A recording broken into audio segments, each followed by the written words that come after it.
God has given me this day to use as I will. I can waste it or use it for good. What I do today is important because I'm exchanging a day of my life for it. When tomorrow comes, this day will be gone forever, leaving in its place something that I've traded for it. I want to be gain, not loss. Good, not evil. Success, not failure.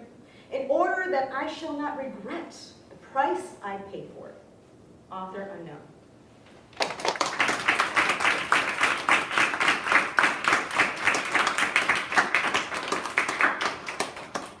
So at first I actually thought I could skip out of this, but I knew Dr. Fitz would give me dirty looks if I decided not to sign up. Correct. So for those of you who are here the first year, you already know a lot of what I'm about to say. But when I was a sophomore, I was honestly a mess. No exaggeration. I didn't care much about my schoolwork. I had a pretty bad attitude. I'd show up to dinner at 7, even though study hall started at 7. And I didn't know what it took to get into a top college. Some still argue that. But now I like to think I work pretty darn hard. I have a pretty good attitude of pretty much all my teachers. And I take my schoolwork very seriously. So I always get asked, what changed? So first and foremost, I'd like to thank Timo. It'll make more sense as the speech goes on. And I'd also like to thank Ms. Chen, she's not here today, for prodding me on to talk about what changed me during my time at AUP. So I feel like it's pretty appropriate because I always get asked what changed me. And honestly, I didn't know what it was until probably last Monday while trying to fall asleep. It took a lot of self-reflection, feels kind of weird to be honest. And when I actually discovered it, I was still so in shock, and I was like, I definitely have to make it my senior talk. So it definitely wasn't one thing. You know, Ms. Graham's class definitely made me more open-minded. Ms. Lee's class made the college application process more manageable. Dr. Wager's class made English class cool. And PE made me hate yoga. But the main change to my character was finding a passion that engulfed me. And as many of you can guess, it was basketball. So through basketball, I learned how to work hard and dedicate myself, and a few other skill sets that actually helped my schoolwork. It really helped me grow as a person. Reality and a change of goals eventually transferred what I learned from the game to schoolwork. So here's the SparkNotes version of what changed me during my time at AUP. So it was our sophomore year, Sarone, Kevin, and I were really looking for a track team, and unfortunately Dr. Unruh couldn't secure one. So I started to play basketball for fun and as convenience, 2 sky bridges away, there's no good excuse. And I remember, when I started playing basketball, I was like, this is a good way to get my stamina for track and field up, and it was a good way to improve my running technique. And so in November, I remember, from my 16th birthday, Timo got me a Nike basketball that I'll definitely never throw away, and it was my first basketball ever. I kindly thanked him, and I honestly wondered how much I didn't use the ball. At the time, I thought basketball was pretty dumb, and I thought soccer and track were way cooler. Little did I know, I was gonna start playing the sport religiously. And so naive me, one day over Christmas break in Yorktown, Virginia, my shots were falling. I was on net from everywhere, and I started to think, dang, I'm gifted. And so, what I didn't know at the time was that regardless of your skill level, you can have your shot going one day, but it definitely doesn't mean you're a consistent shooter. Naive me, I psyched myself up and decided that based on how fast I was progressing, I must be gifted. And just to clarify, I still think I might be gifted, and don't let freedom disagree with you later. And so the day after, I go back to the court hoping to repeat this, and my shots weren't going in, and it felt like I forgot how to shoot. And this was the first lesson basketball taught me, not to aim for instant gratification. This is applicable to learning any new skill, and I learned this the hard way every time I played like trash after playing like Kobe the night before. I also experienced this after missing every shot in the game, after making 200 in practice the day before. So I come back second semester thinking, all right, I'm pretty gifted, so maybe I should try, going to college with the goal of playing basketball on the team. And so I decided to put basketball on the same level as my schoolwork. What I didn't realize is that I actually put it above my schoolwork. And when I realized this, I legitimately thought, I remember seeing Victoria and Bennett, all of them working so hard, and I was thinking, well, I'm playing basketball harder than you guys are working, and I'm gonna get into a better college and get everything paid for. The foolishness didn't end there. I started trying to get really good, so I started studying the GOAT, Michael Jordan. And so I'd done so much research on him that I discovered that during his sophomore year, he was actually shorter than I was. And he came back 6'3". So you can guess what I thought would happen to me that summer. So I kept devoting my hours to basketball every afternoon. On weekends, I lived at the court. I went through grueling workouts, and prior to then, I don't remember working harder for anything in my life. I researched so much of Jordan, and the consensus was that he outworked everyone in the league, despite his immense talent. And so this instilled an intense work ethic in me, and luckily, I was eventually able to transfer it to my academics. Unluckily for the students that were here the first year, they had to hear me dribbling my ball from my room or the hallways. And my selfish excuse when they asked me to stop was, I need to keep practicing because my competitors don't have a 6 p.m. curfew. And I really apologize, it was extremely selfish of me. And so a lot of you can also remember, I used to always watch basketball videos during all my meals, while sitting on my own. You know, being in a small school, you do want your space from people, you want to break occasionally. It's also convenient if you don't want to get dragged into any drama. But I was sitting with my beloved iPad so I could study the tape. It's a lot easier to focus when I'm not around people. It's just me. And so I was analyzing their game every lunch, every breakfast, every single meal. I have more than 3 a day. And so I analyzed their game all the time. And I'd watched so much of Michael Jordan's tape, you'd think I grew up watching him play. You know, Dr. Wager and I like to watch a lot of basketball videos together, and he's always shocked when I say the play even before Jordan gets the ball. And I remember I'd become so obsessed with his playing style and his work ethic and everything. When Ms. Gina Lee first came to AUP, she was giving the sophomores mock interviews, and I remember her asking, if you could have dinner with any 2 people, dead or alive, who would they be? I say Michael Jordan and Kevin O'Leary. And Ms. Gina goes, let's just go with the second guy for now. Just for those of you who don't know, Kevin O'Leary is from Shark Tank's, ABC's Shark Tank. And so in addition to Jordan's work ethic, he was extremely competitive. And it went beyond basketball. Off the court, he wanted to beat you at anything possible. Fortunately, I was already competitive when it came to things I cared about. And any of the students from the first year can remember the horror of being my teammate when we played tennis at the YMCA. If you weren't Timo or you weren't Petra, I thought you were going to bring my chances of winning down. I was the only one hitting the ball. I didn't know why they called it doubles when I was playing. And so this was another change in my character. I had an intense desire to win everything. Probably got me in trouble a couple times, but you know. And for some reason, this new sense of competitiveness didn't apply to grades or punctuality. I still don't know why. And so, luckily, it did apply to theme week during junior year, because there is absolutely no way I would have ever danced to We're All in This Together, or any of these other things I've danced for just to give Franklin the best shot at winning. There's no way. ASB would have had my head. Victoria and Austin would have tried to kick me out. And hopefully my future wife never sees these videos. And if I decide to have children, they can't see it either, because how are they going to listen to me? If I'm trying to discipline them, they're going to go, Dad. My sophomore year, I also had the privilege of visiting the best college in the world, and it was in the middle of 3rd quarter. And I remember coming back and telling Kevin, he was my roommate back then, I've got to change.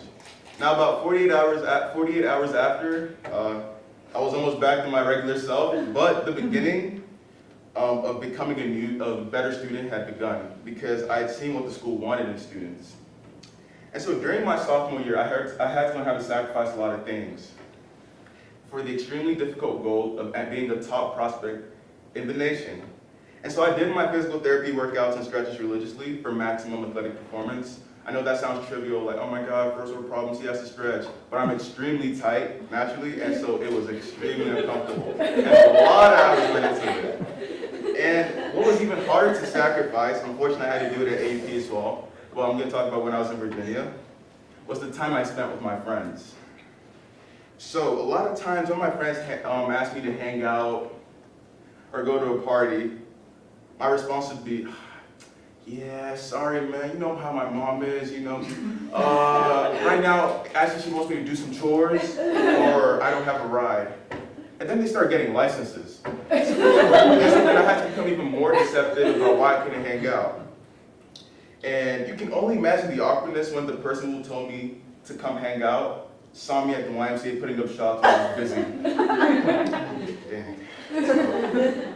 Now, at the beginning of junior year, I realized that most students start to get recruited during their junior year. And so I concluded that in the slight chance that I don't get recruited, I could fall back on good grades so I can make sure I still get into a college that I like. And I knew it was going to be tough because I planned on playing club basketball because we didn't have a school team, and that meant a lot of traveling. Now, junior year was my first year taking APs. I took stats and US history, and yes, going again, I knew this was supposed to be challenging, APs. But no one warned me that AP US history would take up to 6 hours a night, even if you didn't check Twitter. And then Elite came around. And thank God my first ACT was a disaster. Because I kid you not, if it wasn't, I would not be here today. I would have been back at home, I was weighing the pros and cons. I get to live with my mom. I wouldn't have to deal with AUP surprises. And I have a school team to play on.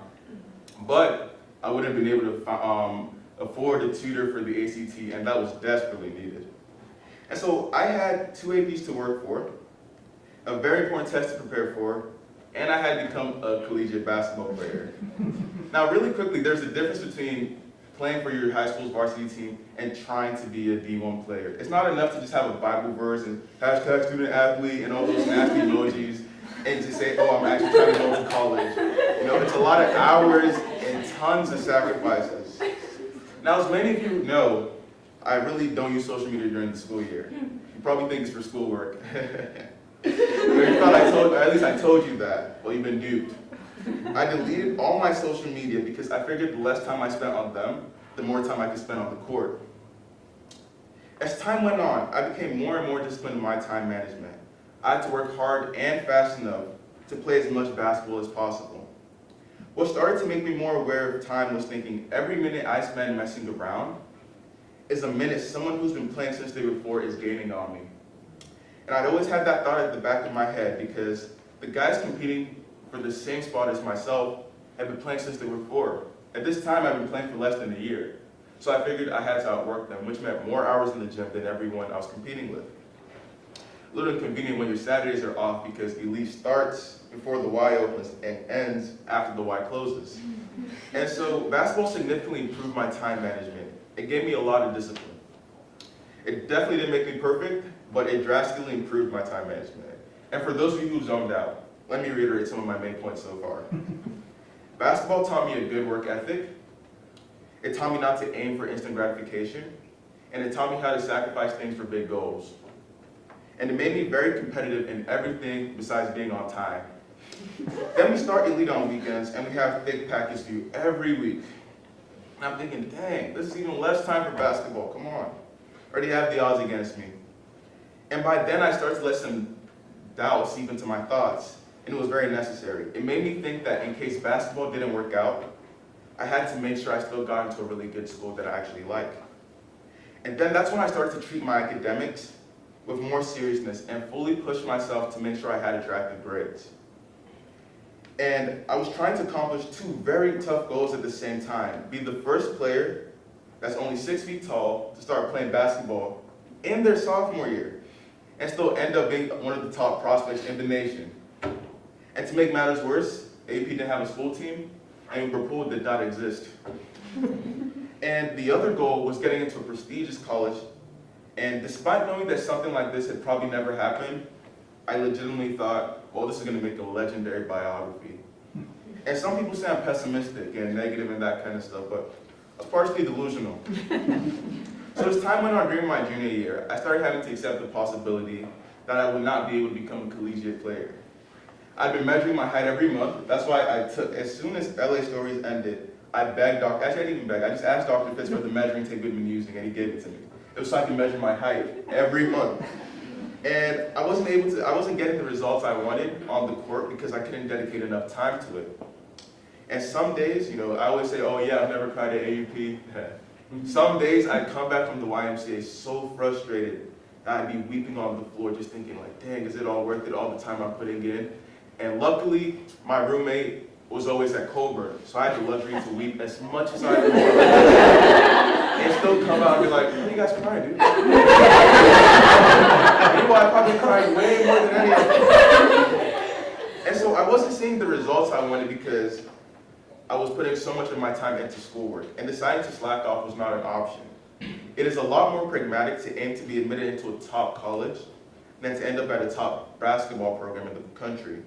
Especially when you haven't played for up to a year on any team, or especially when you haven't played for up to a year or on any team outside the YMCA. The most official basketball team I ever played on, besides this nice summer program I went to, was a co-ed team at the YMCA with a bunch of dudes who couldn't make their high school JV. That wasn't going to take me far. And so over this last summer, I was still trying to play basketball, but I still had to prep for the ACT, third time. And the subject math test was also on my radar. And it's really frustrating because I ended up not even needing the subject math test because the schools I applied to didn't require them.